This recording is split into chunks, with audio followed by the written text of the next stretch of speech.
Taoiseach, new figures have literally just come out on the COVID hub about the levels of hospitalisation of children due to COVID, and they are very concerning.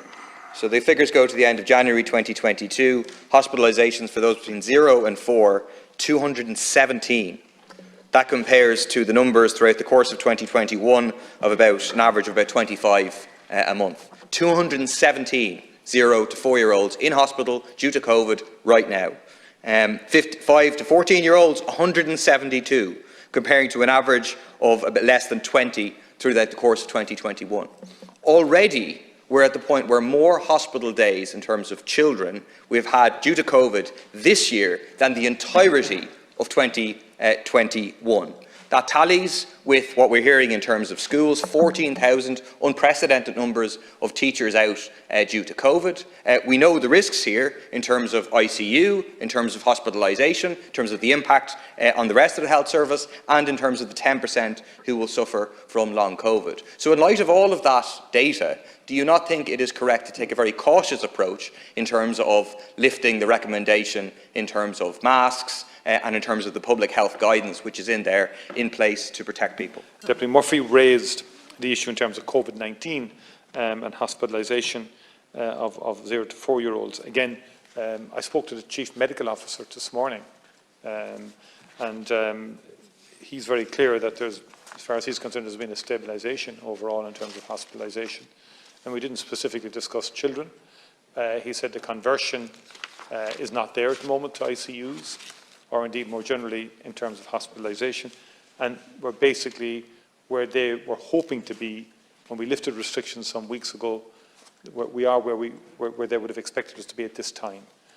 So they're reasonably satisfied with the continuing progress we are making in relation to COVID-19.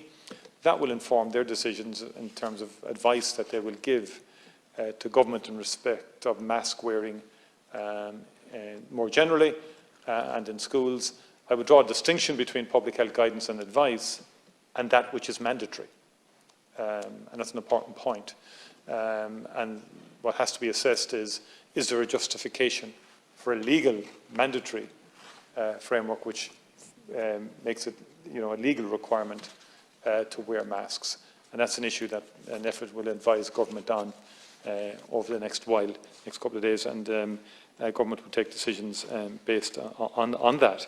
And so that is the up-to-date position I've received from the Chief Medical Officer, and I will revert back to inquire in respect of children and what the position there is, as you have outlined.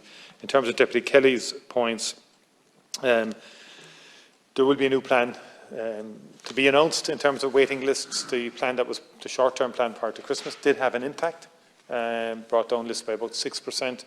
Then Omicron had its impact in terms of December, January. And so it's both a plan for 2022 and a multi-annual plan. And 350 million is being provided this year in respect of that. In terms of the funding, the issue, the HSE will be funded to recruit as many staff as they possibly can. And the indications are that they can definitely feel they can do 5,500 would be what they would realistically be able to net now recruit for 2022. If they can do more, they'll be provided with funding to do more. And I take your point on HPV screening and vaccinations in particular, and I think Deputy Deputy Padraig O'Sullivan raised that with me yesterday in terms of vaccination of young people in respect of HPV, and we're following that up to make sure it's as comprehensive as it can be. And that is a very important piece of work.